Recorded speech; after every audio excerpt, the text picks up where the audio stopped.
Thank you. All right. Morning, everybody. Thanks for joining us here today.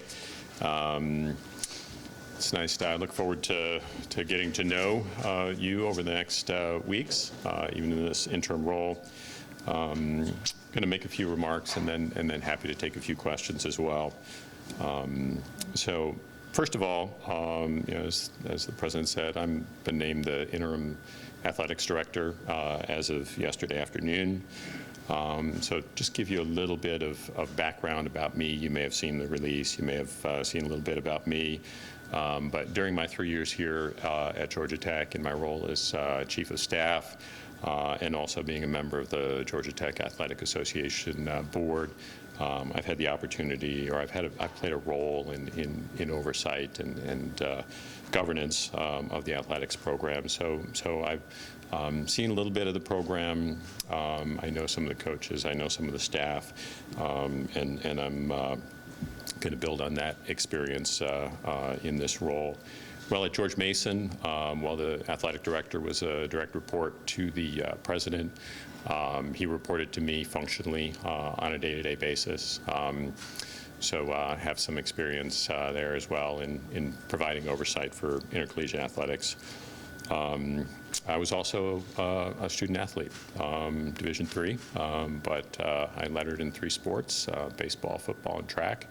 So I've seen the enterprise from the student perspective. I've also seen it from the parent perspective. My son was a Division I baseball player at a few places, but including Notre Dame and South Carolina. So I've seen the pressures and the ups and downs of intercollegiate athletics and the student athlete experience from a parent perspective. While I bring some experience to this role, my expectation is that this is a temporary assignment, and that, as the president mentioned, one of the key tasks will be moving forward a search to identify the permanent athletic director. We've already launched that search, and we've engaged Parker Executive Search to help us with that. It's already off and moving, and we look forward to acting with a sense of urgency on that. We'll be asking the new athletic director to make a decision on the future of the football program and the naming of a permanent football coach. So while I am in this role, however, I do not expect to let things stand still. First and foremost is supporting our student athletes, coaches, and staff, and helping them be successful. Now, an important part of keeping things moving is ensuring that the elements of Georgia Tech athletics that are going well continue to go well. First and foremost is the academic progression and well-being of our student athletes. This is something that we pride ourselves on and will be a top priority for me. And I made that a top priority yesterday. I met with just about every student athlete who's not on travel. I think I maybe missed a few, but we tried to catch all of them. And engage them, express our support, and remind them that they have a whole network here at Georgia Tech Athletics to help them both on the playing field and in the classroom. The president mentioned the total person program that Todd really championed, and that's something that will continue to be an important point of emphasis for me. Secondly, we need to support and further the on-field success of so many of our teams. I hope some of you have been to O'Keefe Arena or Gymnasium, I guess, for a volleyball game. If you haven't, you should. It's an electric environment, and I think it's an example of the very best of Georgia Tech athletics. But beyond just volleyball, we have a tremendous amount of highly talented and dedicated staff and coaches. I see through the glare of the lights here, some of them here. My job will be to help them do their jobs and to help them be successful in this interim role. Third is we need to stay on track with critical investments in the success of our student athletes and programs, including the planned Student Athlete Performance Center, but also in many other areas. And finally, we need to all dig in and help the football program get back on track. And Coach Key will talk to you in a minute. And I don't want to steal any of his thunder, and I'm not going to pretend that I'm a head football coach of any sort. But I do want to say a couple things about football. I think first and foremost, we believe deeply in these players, and we're going to do everything in our power to support them. So these are Georgia Tech students. Georgia Tech students have grit, resilience, and fight, and they're not quitters, and we can't quit on them. So secondly, we have a tremendous amount of confidence in Coach Key's leadership.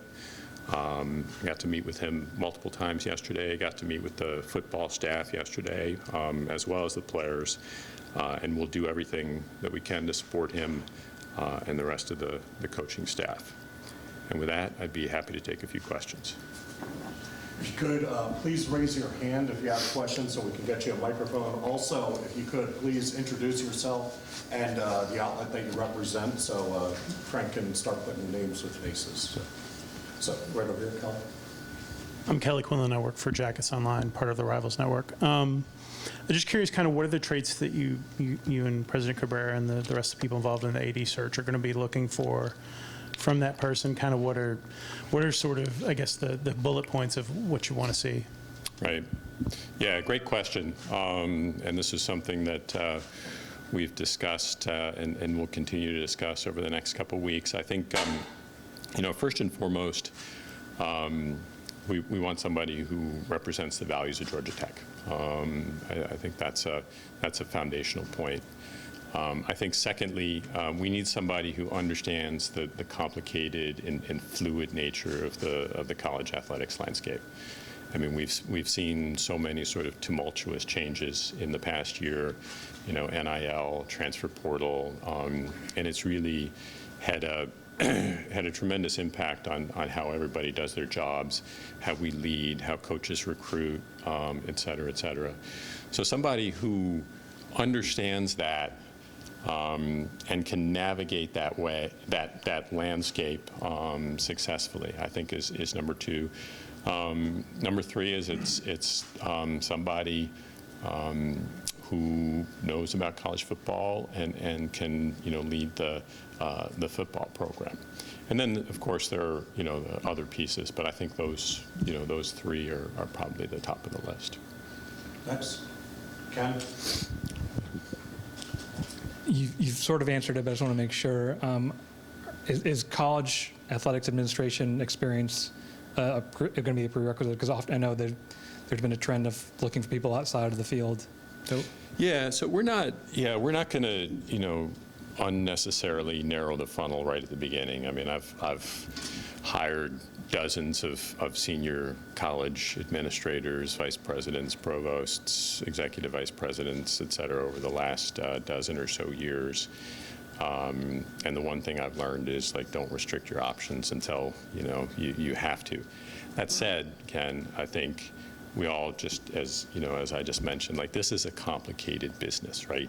It's becoming more and more of a business, and so somebody coming from the outside is going to have a higher, hurdle to clear, right? It's going to be much harder for somebody who hasn't proven that they can do it, and especially with regard to, leading the search for a new football coach and providing guidance for a college football program. It's a very unique thing. So, I think you're going to need deep experience in those areas, or you're going to have some other really amazing experience that gives people confidence that you can transition to that.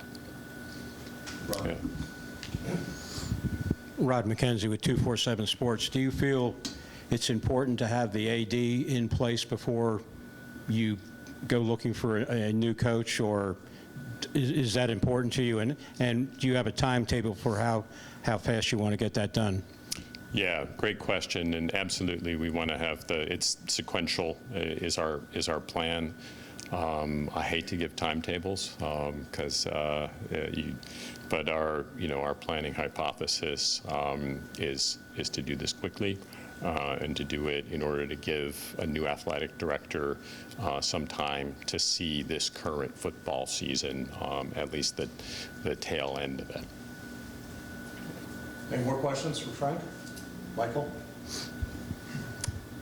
Yes, Mr. Cabrera said that he thinks that Georgia Tech belongs among the best programs in the nation. Do you think that's possible with the current level of financial investment in the program? Because as you know, there's been such a big spending increase among college football programs. I'm sorry, I didn't hear the first part of your question. Could you? Mr. Cabrera said that he wants Georgia Tech to be among one of the best programs in the country. Do you think that's possible given the current level of financial investment in the program? Yeah, that's a great question. I think the question of investment in college athletics is a moving target, and I mean I want to emphasize our goal is to have a competitive program, right? And our goal is to invest in order to make this program competitive. So as part of the discussions yesterday and today, we're looking at the financial model both for this year, for next year. How do we increase our sources of revenue? How do we mobilize our community to support the program? So yes, I mean, our objective is clearly to have a competitive program and to be able to make the financial investments necessary to do that.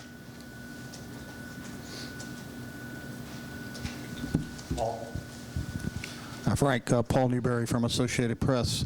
That was sort of my question, but to kind of follow that, what do you see of the strengths of this program that can allow it to, everybody aspires to be among the best, but I mean, it's been decades since Georgia Tech has had sustained success at the football level. What could change now when so many schools are spending so much money and so much TV revenue coming in?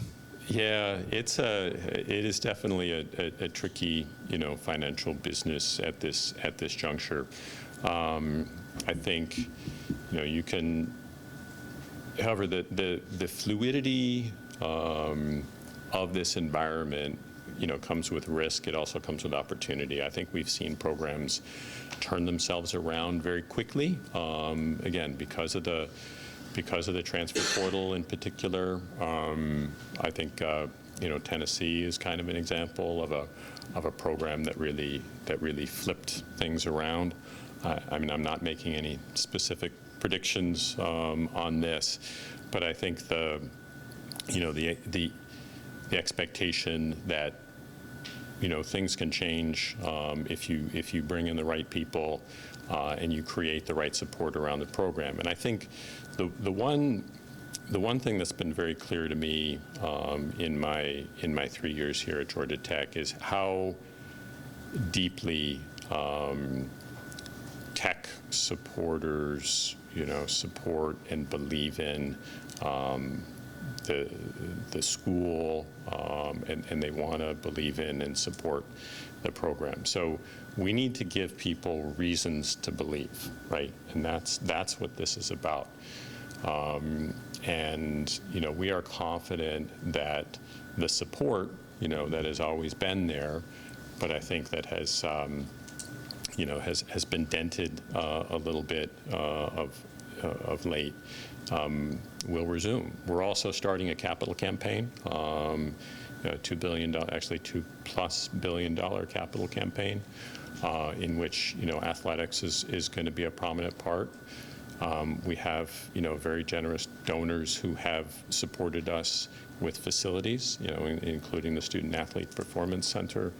So it's about giving people reasons to support you, creating excitement, engaging them, and I think all of those elements are here. And on top of that, being in Atlanta, being in one of the most exciting markets in the country, being in a city where there's just dynamic growth, and there's a lot going on, not just at the university, but in a lot of different industries, creates a lot of community support and connectivity, and Coach Key can talk about this in more detail than I can, but it's a draw for people who want to be part of the program. It's a selling point for us in recruiting athletes. Like, do you want to be here on the stage in downtown Atlanta? It's an exciting thing, and we need to get people excited about it.